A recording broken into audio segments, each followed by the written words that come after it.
And now for our 5th annual panel on Latinx nerds for Geek Girl Con. On the top row, starting at the left, we have Katrina D, who has short black hair and a black tank top. In the middle is Sylvia, wearing glasses and talking into her microphone. And on the right is Samantha, sitting in her living room. On the bottom row, starting at the left, is Tristan, who has long, curly, brown hair and blue pillows behind them. And Aaron, who has lit his room with a purple light. Let's listen about how geeky interests can help build community.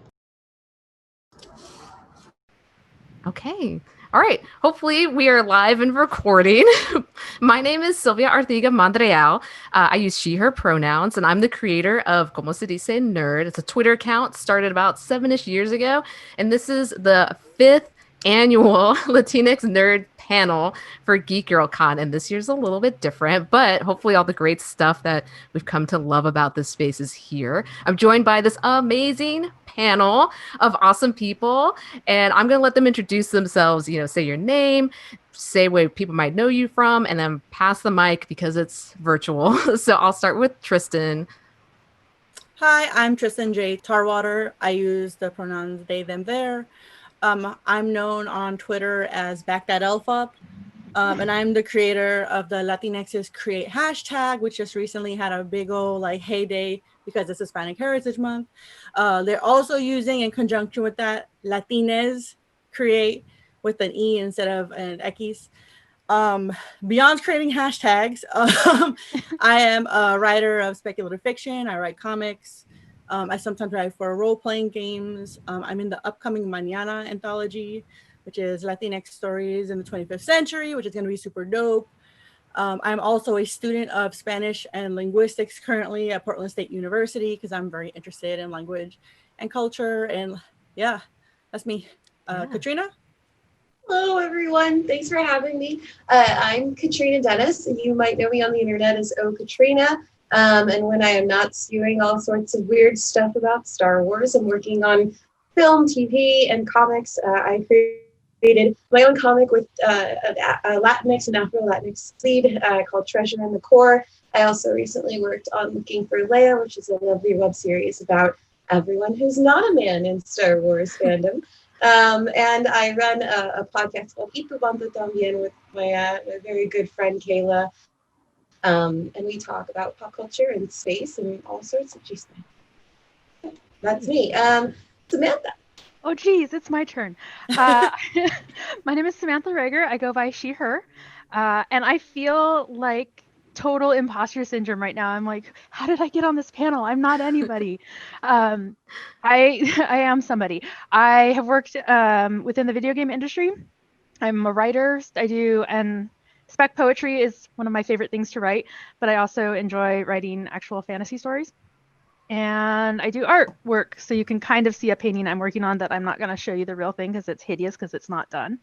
And I'm working on, I would love to have a booth at a con someday and actually be selling my artwork.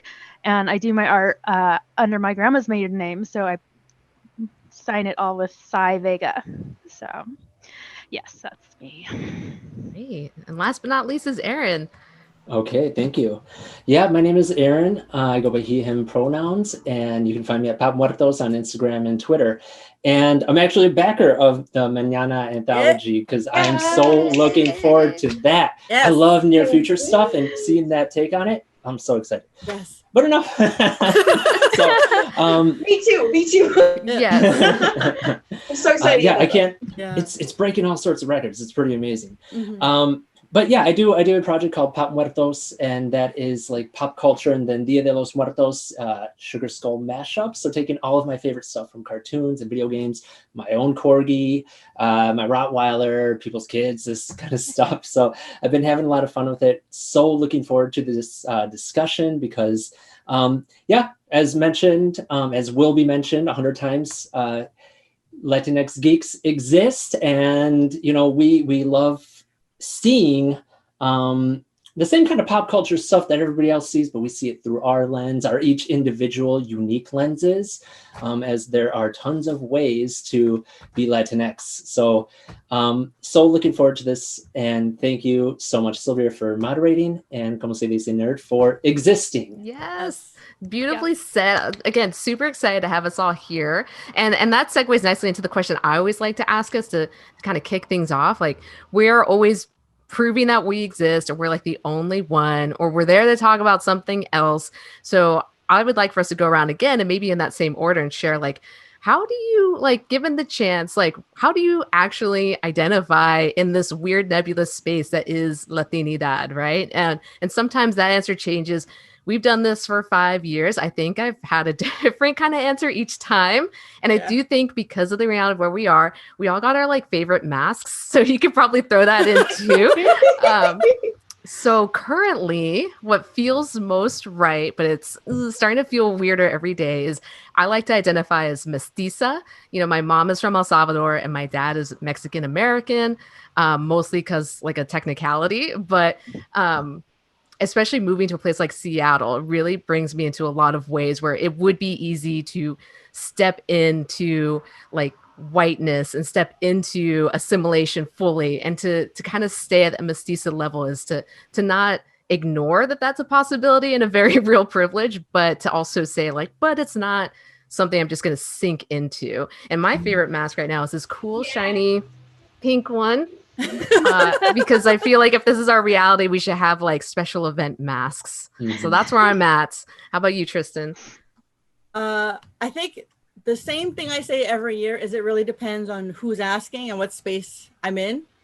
And now that I'm in academia, that makes it like even more like, you know, there's like literally no reality where I'm like passing as like a white person, so I can never get away with that. Obviously, not that I would. I identify mostly as a New Yorican because, but I don't always say that, but I'm Puerto Rican specifically from New York. I'm someone who is of mixed race, but grew up in this culture that is like kind of specific, but has now changed a lot in how I practice it here in the Pacific Northwest, in Portland, Oregon, where there's not a lot of Puerto Ricans, and where I don't really have that community to bounce off of and get new information from like in real time.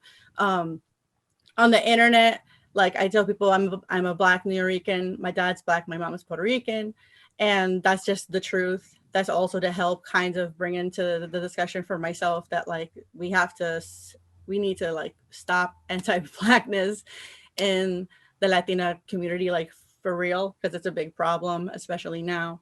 And yeah, when I'm in school now, it's interesting. I take Spanish with what they call heritage Spanish, which means that you take Spanish with people who have Spanish as part of their heritage. So almost everybody either is from or has parents from like Central Caribbean, South America. And that's interesting because you can say Puerto Rican people are a little bit like more familiar of like where that is, and also acknowledge that like in the language itself, which is really interesting about as you talk about like who pronounces what letter, why or why not. So that's really interesting. But anyway, my favorite mask right now, I have two, but I got this one from Salon Boricua, which you can see has a lot of different nice Puerto Rican things like a pilon, and there's like a car with the Puerto Rican flag, and there is we say pastelillo, other people say empanada. Empanada. Or I said pilon one day, and someone who speaks Spanish was like, "What is that?" And I'm like, "Oh, I don't even know. I don't even know how to explain this." And I also have a mask that's made with like an African print fabric that I also like to wear when I go to the supermarket to buy stuff to cook. But yeah, that's me. Yeah. I have been going down the rabbit hole of where did my family come from recently, which is a very scary and weird rabbit hole to be in. Yes. So, but very loudly, I would say that I identify as white and Latin, and it's something that I make very clear to people who call me a person of color, because it's important to me, especially to know that or to educate other people that Latin folks come in all these different colors, and that like I am not the default like dark hair, curly hair Latin person, and that there are more wonderful, incredible, creative folks in our community that look a little different from me. So yeah, that's where I'm sitting right now. Somewhere between the dreaded place of like where did we come from? Why do we have so many people in so many places all up and down the coast of Chile? Why do I have a random like bout of family in Colombia?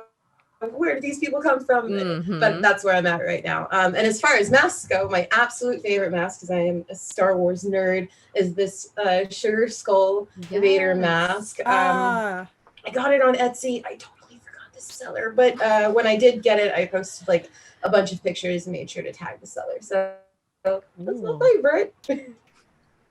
Love it. Yeah, Samantha. Oh, okay. So where am I? I don't know if y'all noticed, but I seem to be the palest of the group. And it has definitely been weird for me growing up, because my hair is braided right now, but like if it's not braided, my curls are like yay big. So very, very massive ethnic hair there. Very, very pale skin. I always get the question, so what are you? Oh, fun. Everyone's favorite. Yeah. I especially throw them off because my eyes look not normal to them. So they go, which one of your parents is Asian? I go, ooh, neither. I actually get them from my white father, who has the Nordic ethnic fold. My dad is as white as you can get, and my mom is the dark brown Hispanic, like lovely skin tone that I always wanted growing up. I grew up in the Bay Area, so like I grew up in the melting pot. Like I didn't have the concept of like, oh, there's like a reason why my mom is happy that I have pale skin until she told me when I made a comment that, oh, I wish I had her skin color, and she got real quiet and said, no, I'm glad you got your father's skin. And me and my ignorance went, oh, why? And she goes, well, because it makes things easier for you. And like my heart broke. Like that was the first moment where I really realized there is something different between how the world perceives me and how I can walk through it compared to my mother, who has not visited me since I moved to Seattle, especially these last 4 years. She straight up told me she was afraid ICE would pull her off the plane. And both of her parents were born in the United States. So like that is how far like the fear and like the stress of everything is. So how do I like fit myself into that, into this mold of, well, I only grew up knowing my mom's side of the family. Like we didn't know my dad's side at all. So Christmas to me was always tamales, and Sunday donuts were not a thing with us. It was pan dulce. So yeah, how do I then acknowledge the privilege that I have of, oh, I have really pale skin, and if I flat iron my hair, I can get away with a lot more. I can pass. I go to job interviews and I slick my hair back into a bun because I know I'm taken more seriously that way than if my hair is let free. And it's a really weird place to be in, that I can use that to help me, or I'm like, but my mom couldn't. So it's, where do I fit in? I don't know. Yeah, that's fair. I mean, that's a difficult question. Yeah, for sure. Getting invited on this panel was like, oh, I'm legit. What? I'm real. I'm acknowledged. And my favorite mask is this one. Yes. It is my Mexican embroidery mask. I love it so much. I also got it off of Etsy. I literally typed in Mexican embroidery mask and a ton come up. Nice. And I love it. I was wearing it to go pick up a prescription at Target, and some very nice old white lady saw it and she goes, oh, that looks like, a real fashion accessory. You know what it reminds me of? It reminds me of those Mexican patterns. I go, Thanks. You got it. Nailed it. So yes, that's me. So Aaron. Okay, thank you. Yeah, I think I would have to agree with a lot of people. Like Tristan mentioned, it. How do I identify? Within this nebulous realm. Tristan mentioned, well, it depends on which circle you're in. Because there are a lot of times where. So I'm half white and then half. Well, my mom is Mexican American.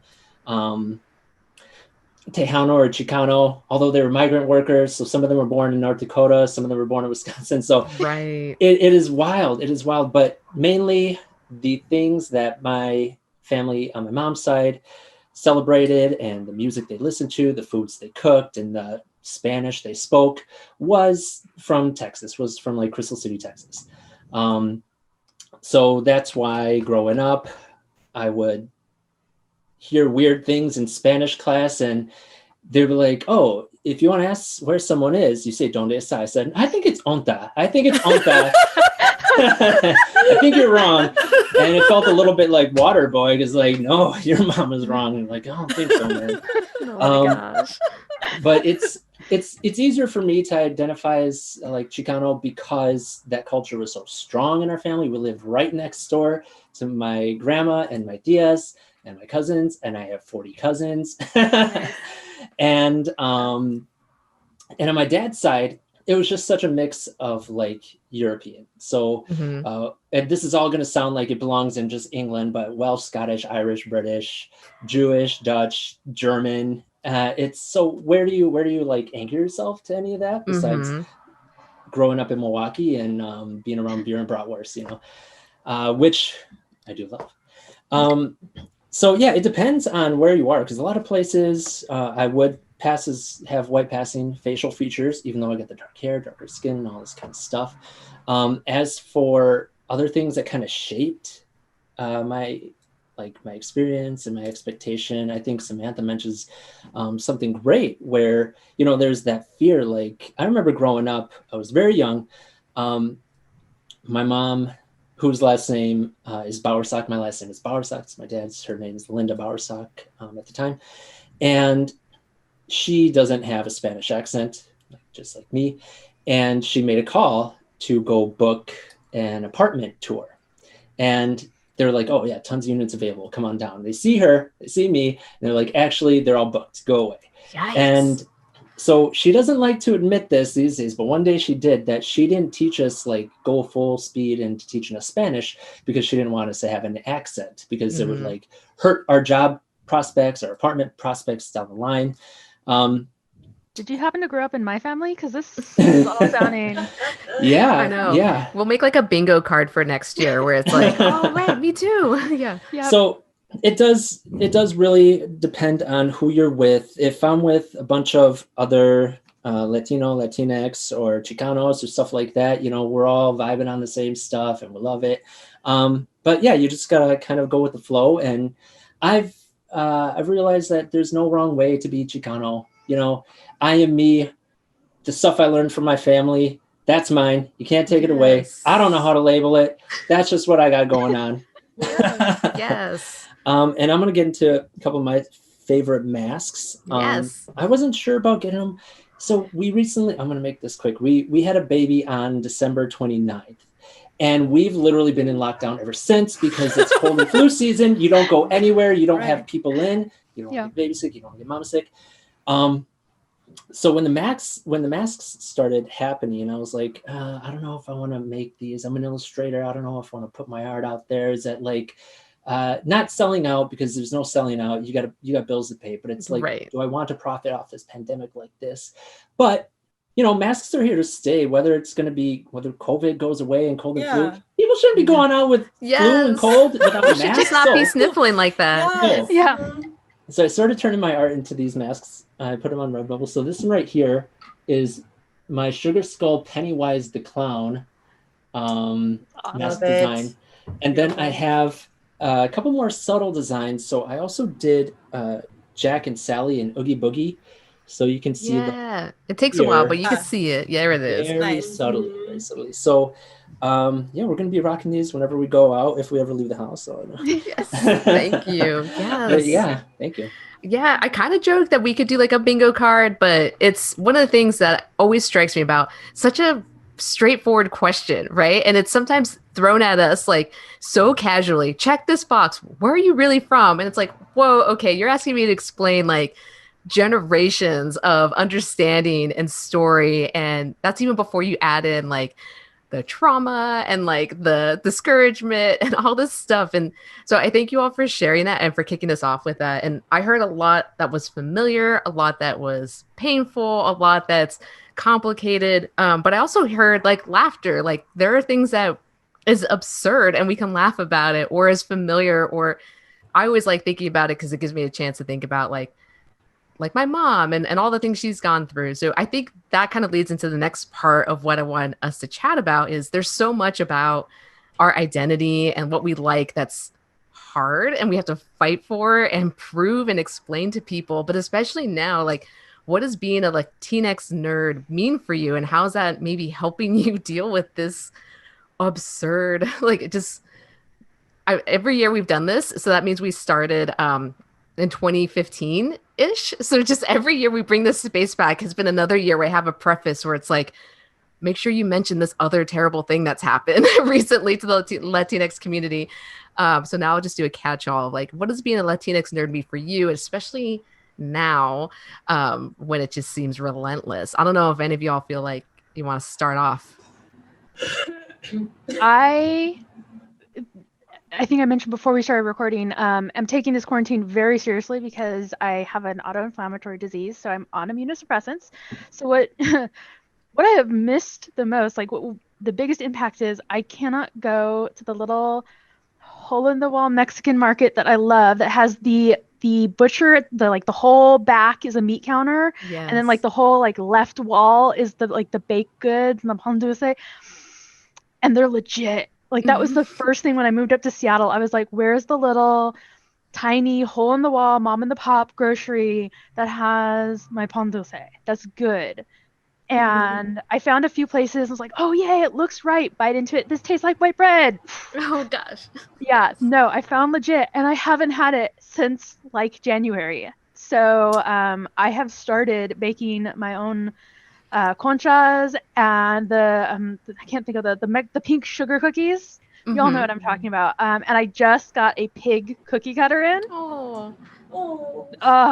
So yeah, I am really feeling the baking aspects. Like I can, like my grandma is probably watching over me and is like super happy. You can see her picture is right there.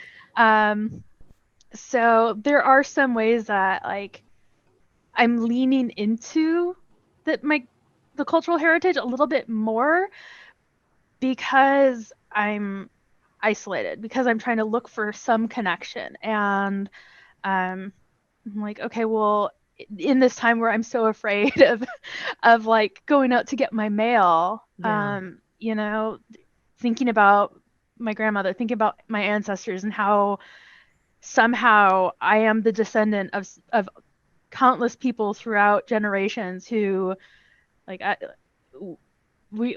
couple years ago my aunt did like the genetic test to see like, well, what are we?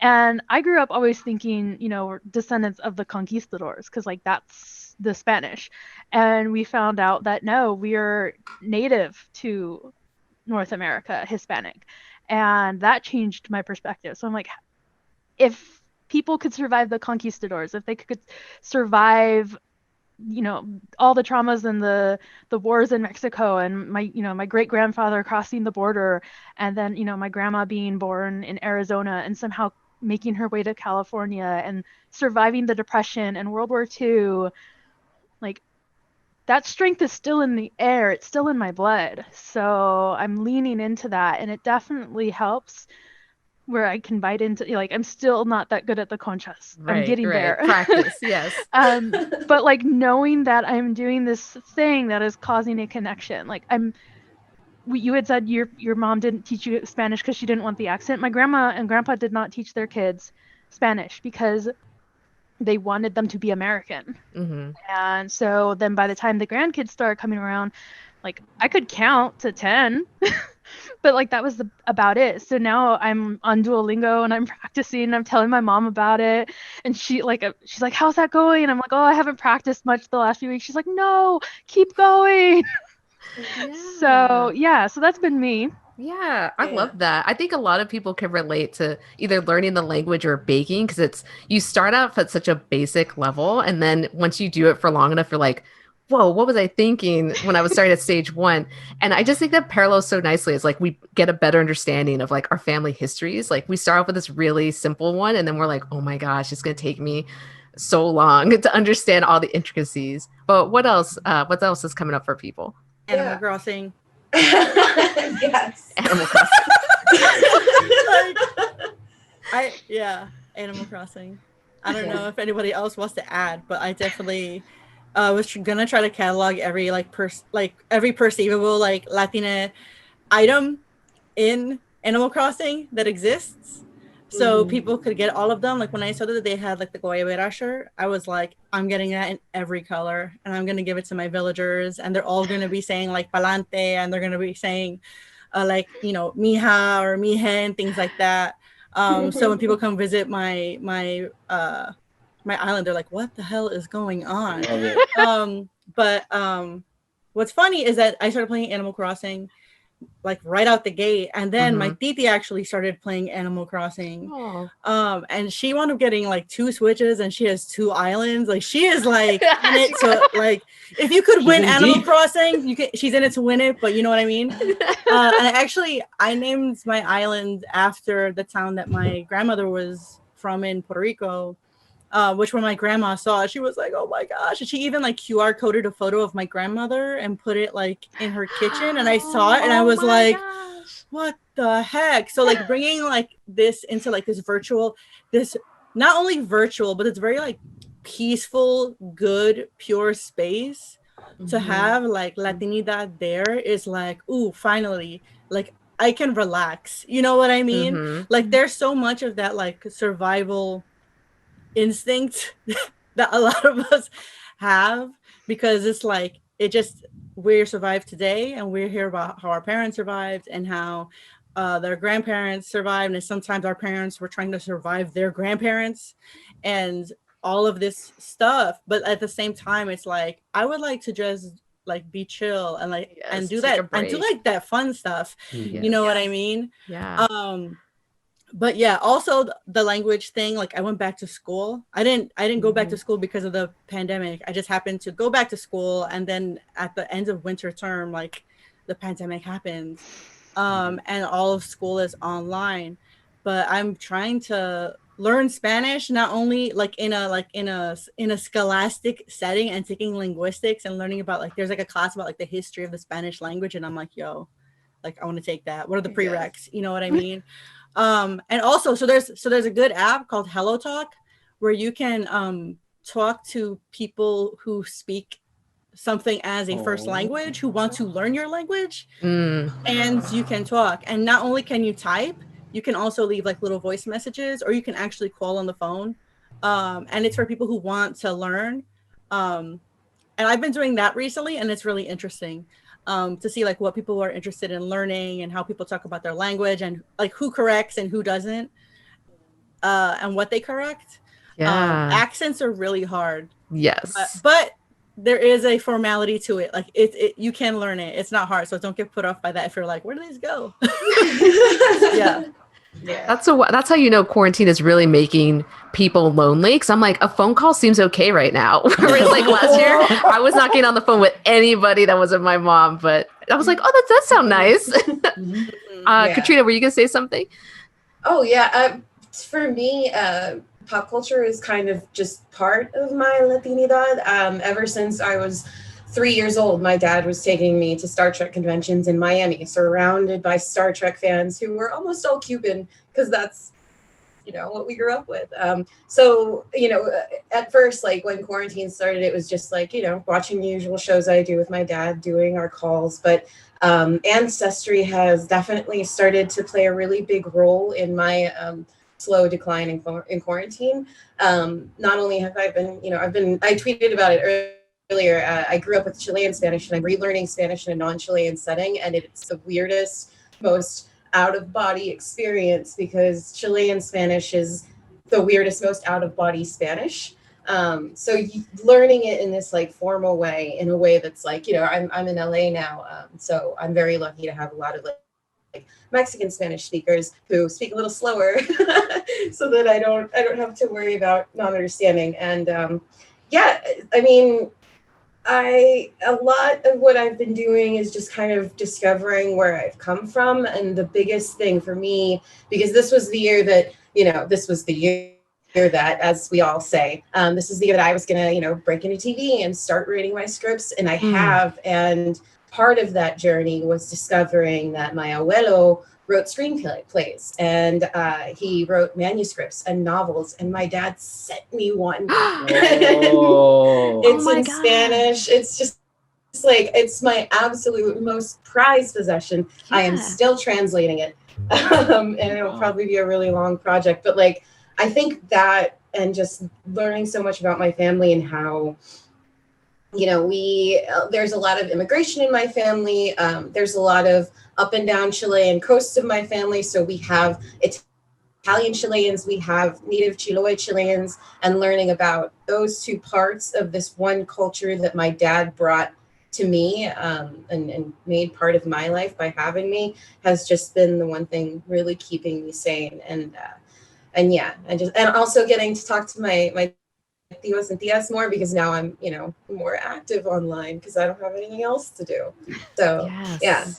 That's awesome. I was wondering if we were gonna. Usually we have one or two folks get emotional in the panel space. I was like, oh, that's not gonna happen. But I think it's gonna be me too. I'm like, quarantine has made me so sentimental. So I was just like, oh my gosh, that's so lovely. It's okay. It happens. I got this in my dad didn't tell me he was gonna send me this. He also sent me the cover of one of my abuelo's books. My abuelo wrote an entire book of poetry about my abuela. And so my dad still has that, but he sent me the cover, and it's this beautiful art that abuelo created, because turns out he happened to also be an artist, and he's an architect, and he's now this godlike figure that I have to live up to.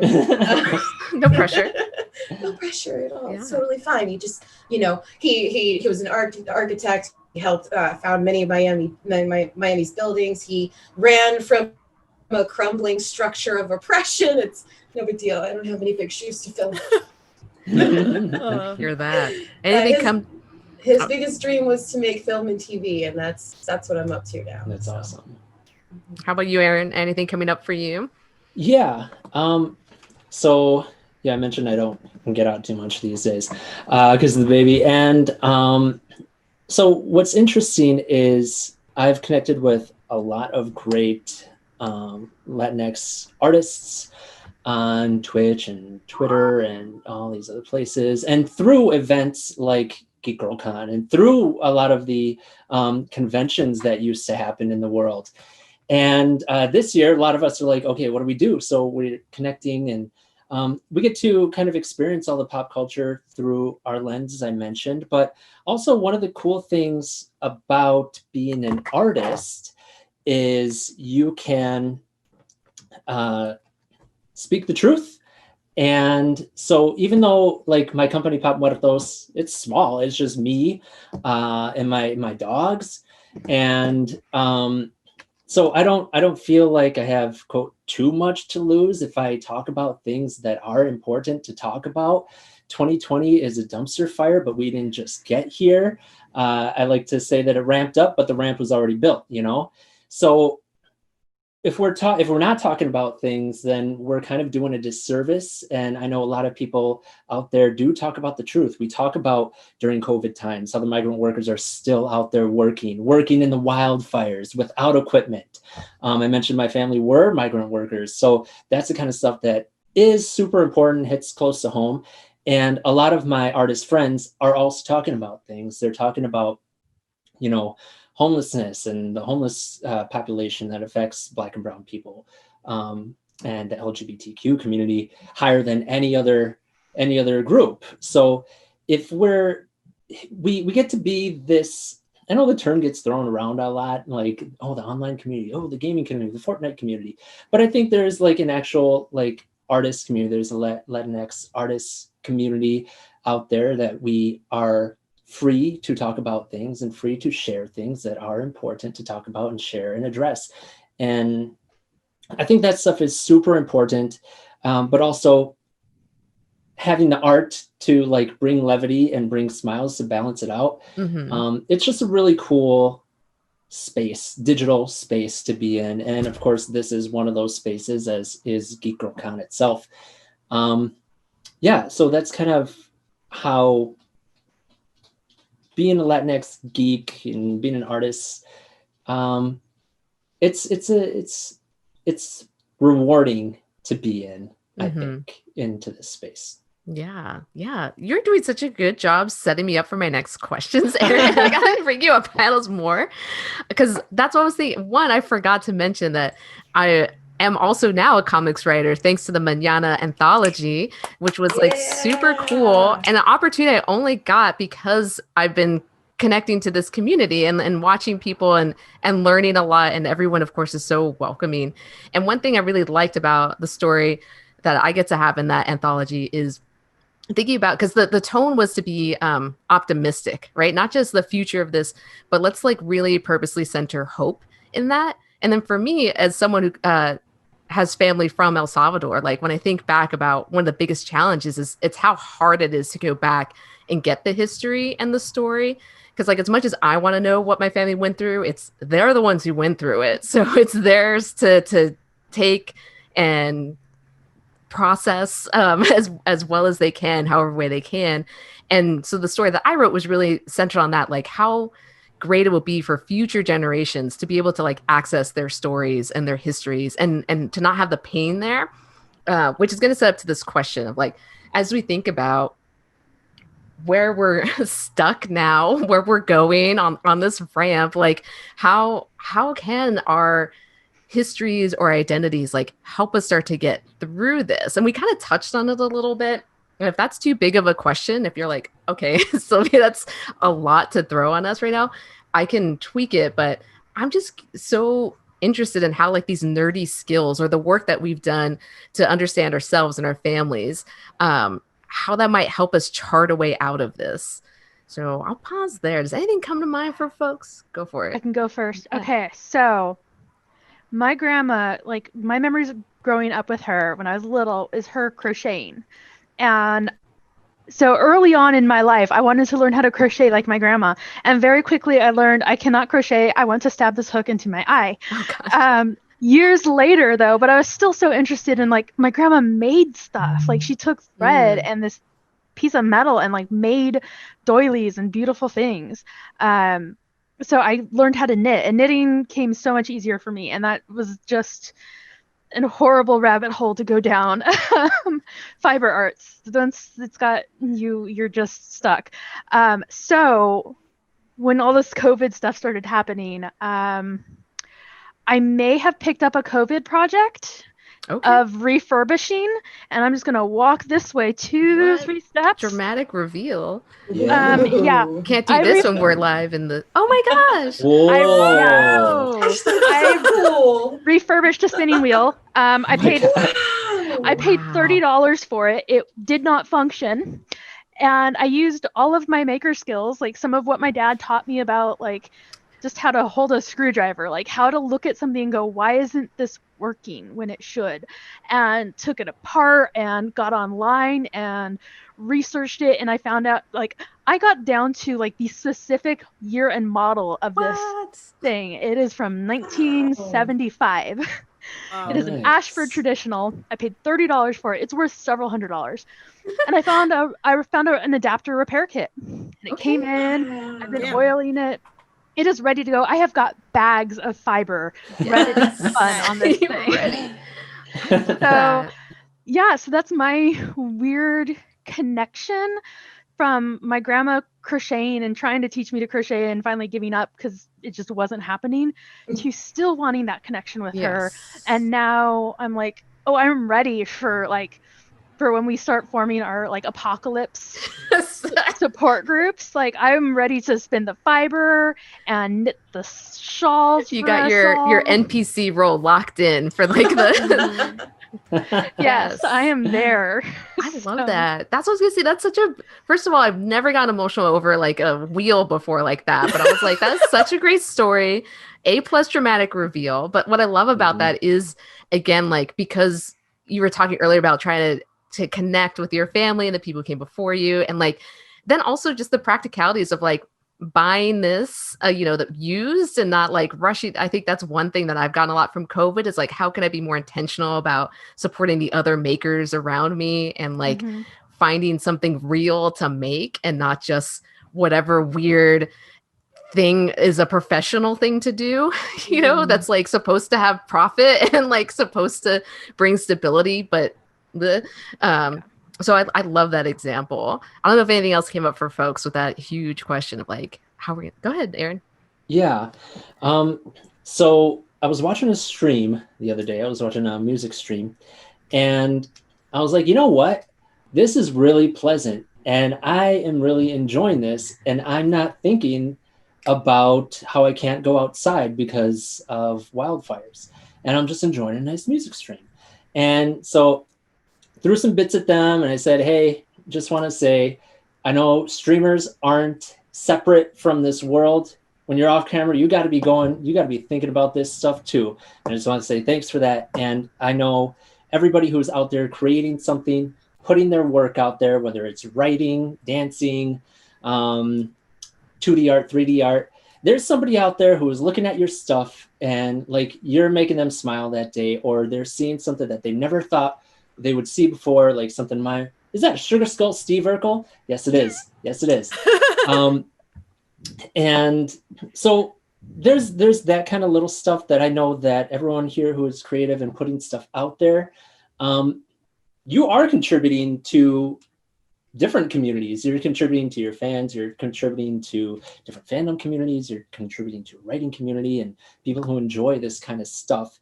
Another thing I like to do, thinking about the future. So I like to read, no, I don't like to read history. I read history sometimes. I read this book on Zapata, Emiliano Zapata, who's the Mexican revolutionary from the southern state of Morelos. And I was like, you know what? He's just got such an interesting face. I just want to make a little Pap Muerto of Zapata. With the little rifle. The little rifle.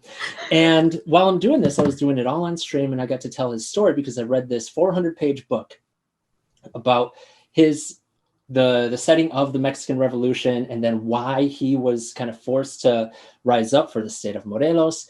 And I got to talk about like things were bad back then. Here's a really short overview.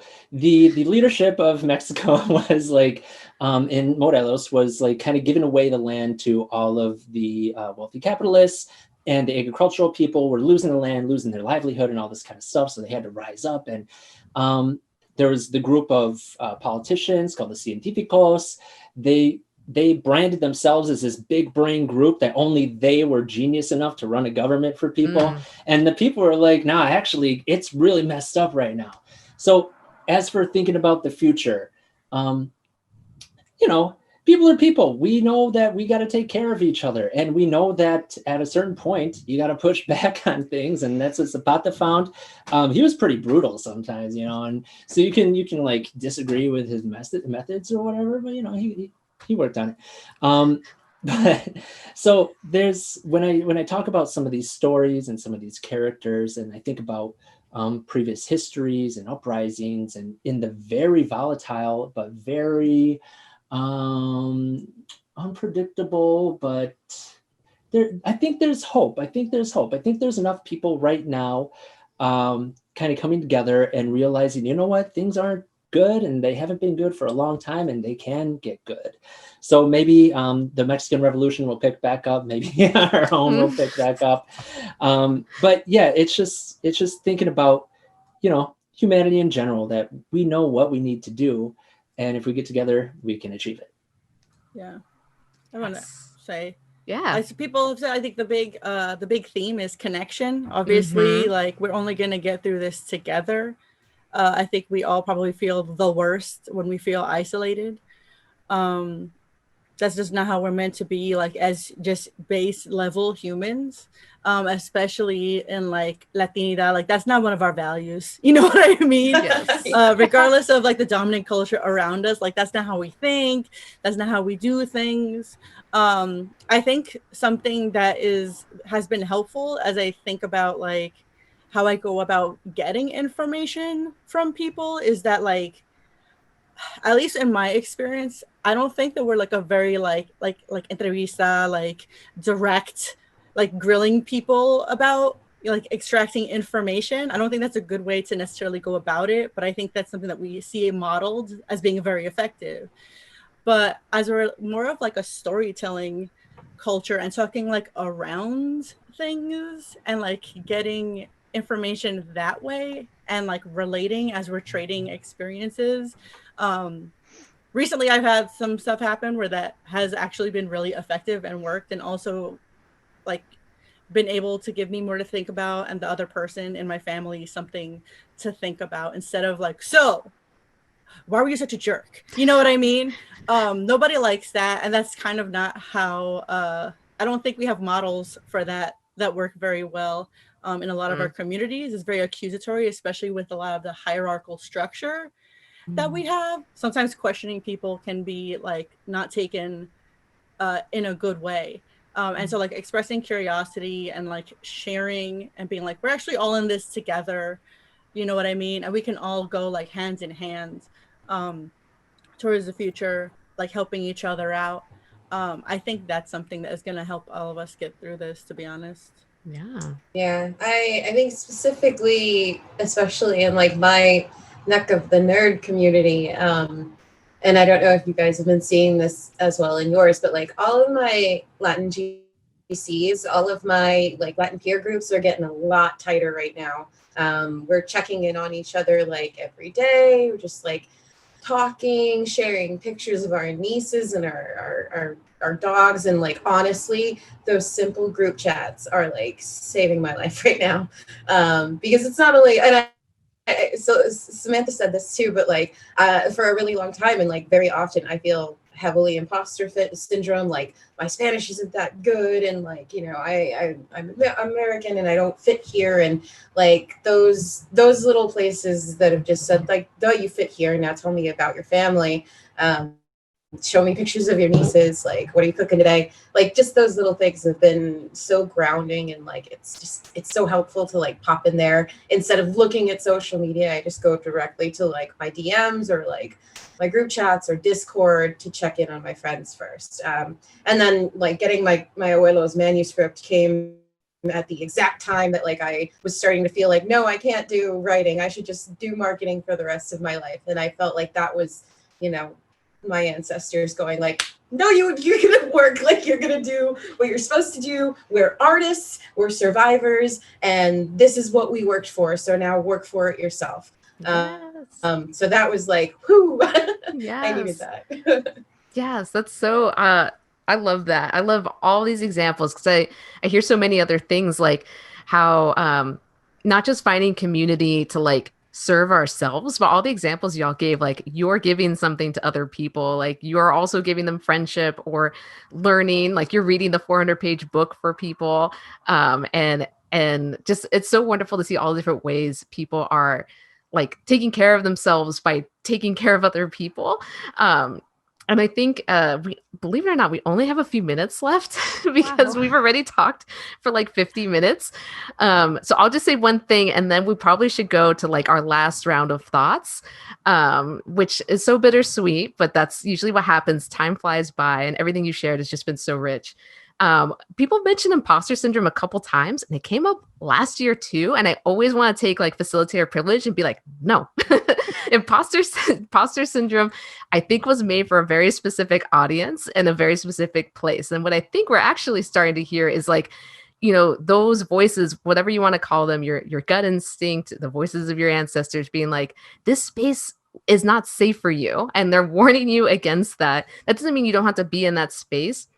oh, you don't belong, but that we have descended from people who survive and take care of each other. So it makes sense that we would look around and be like, oh no, is this space good for me? Is this like where I should be? And that's something that I've been thinking a lot about as I'm reading more about racial justice and tying it more with like somatic healing. Like, what are we carrying in our bodies that if we can address and work on will make it easier for who we influence, right? To have their memories and histories.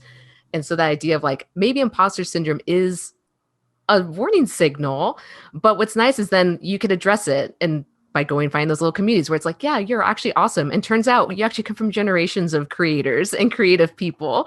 And they just maybe didn't share it because the US makes us think we can only be one way. You know, there are people who get to create and then there's everyone else.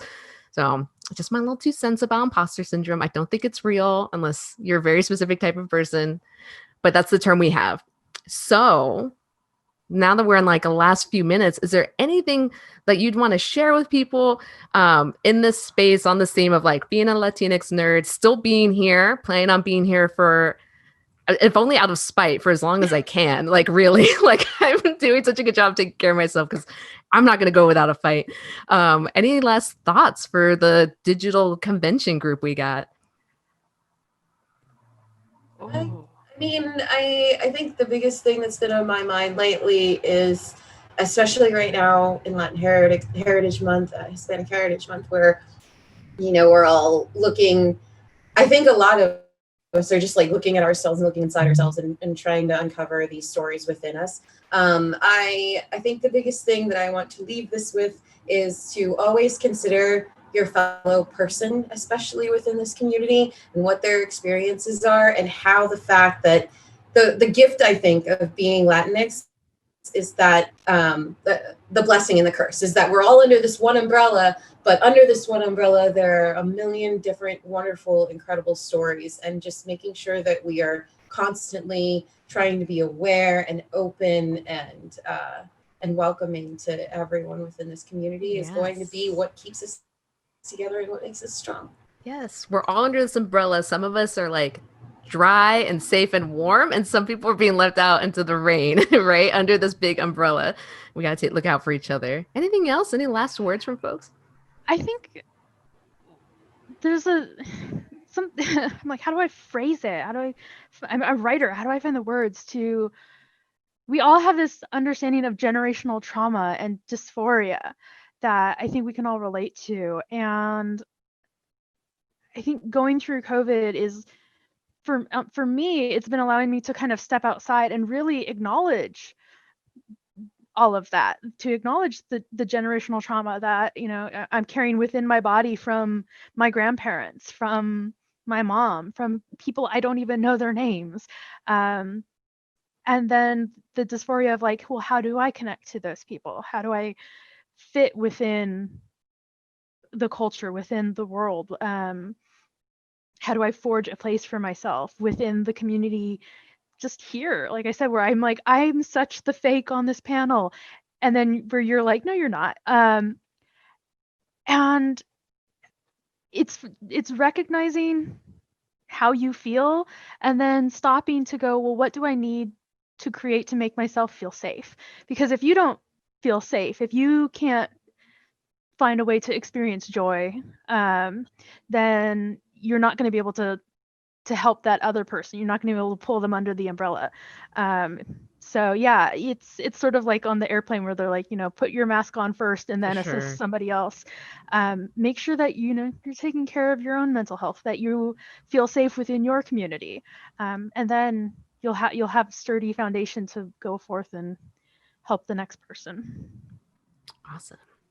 I want to add, it kind of bounces off the thing that you said, Sylvia, about imposter syndrome, maybe not actually being imposter syndrome, but I want everyone to maybe consider that you might not be as assimilated to the dominant culture as you think. Yes. Yeah. And maybe that's why you're so stressed. And maybe that's why when you try to talk to people at your job, you're like, why do they not understand me? Like, I understand what I'm saying. When I explain to my friends, they understand me.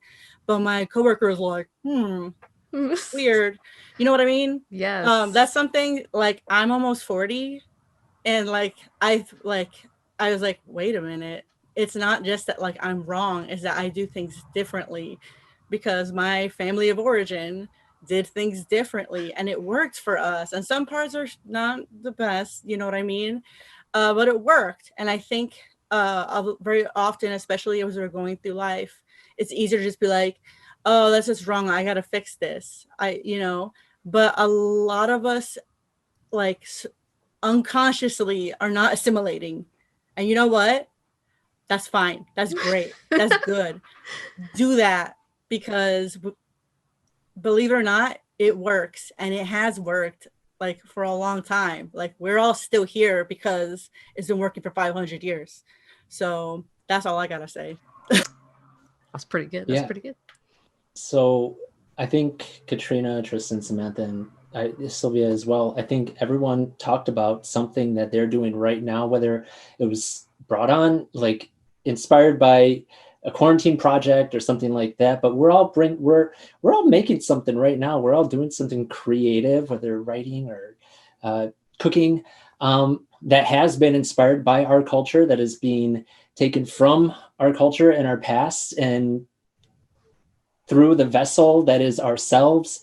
And one of the coolest things, I always say this about being an artist or artist of any medium, right, is that baby in the crying in the back, is that it's something constructive and productive, and it's something physical in this world that would not have been here if I myself didn't exist in the first place. Like anybody could have drawn a red apple or whatever like that, but I'm going to draw it the way that I draw it.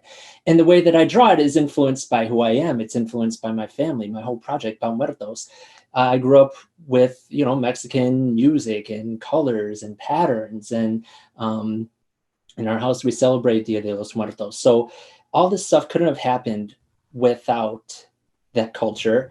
And the things I do, the things you all do, work to preserve that culture and bring it into the future, like the Mañana anthology. Another shout out for that. I can't wait for that.